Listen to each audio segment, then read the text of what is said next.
विना ज्ञानं विचारेणान्या साधनया यथा पदार्थ भानन ही प्रकाशेन विना क्वचित।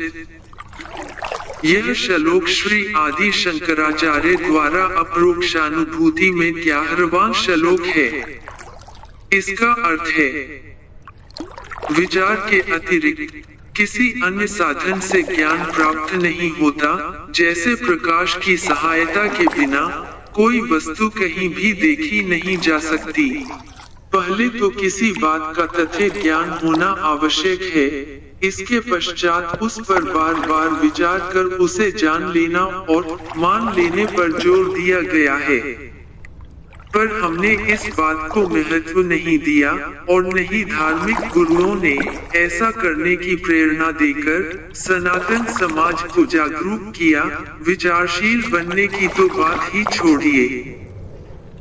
मैं एक ऐतिहासिक तथ्य दे रहा हूँ, इस पर न विचार किया गया, नहीं इससे कुछ सीखा गया, और आज हम कहाँ आ गए।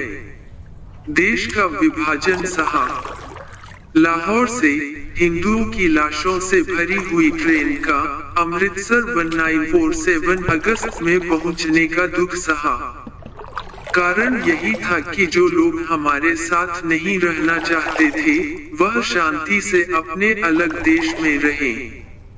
पर सब कुछ के पश्चात भी भारत का हिंदू बहुत बड़े मानसिक दबाव में जी रहा है।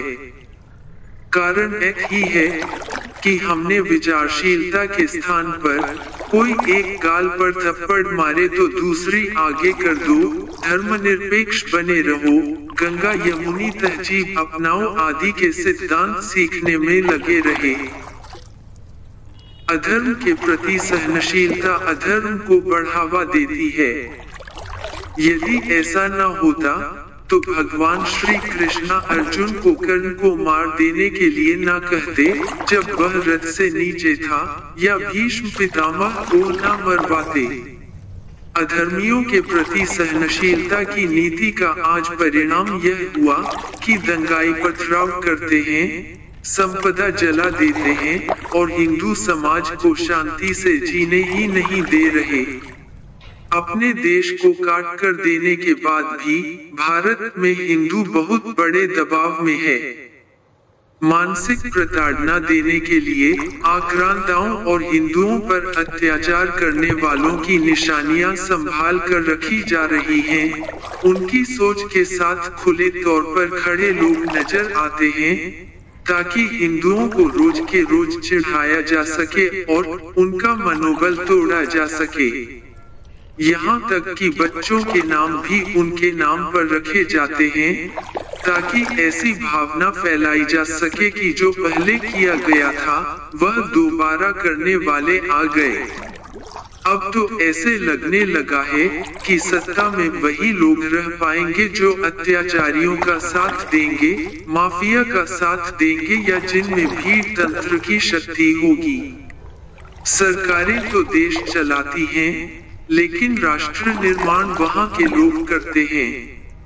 इसलिए राष्ट्र प्रेमियों और सनातनियों को एकजुट हो अधर्म के विनाश का सोचना होगा।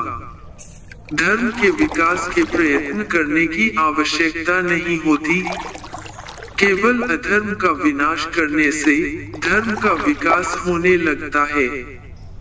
यह बिल्कुल वैसे ही है जैसे घर में से गंदगी बाहर निकाल देने के बाद वह अपने आप रहने योग्य हो जाता है।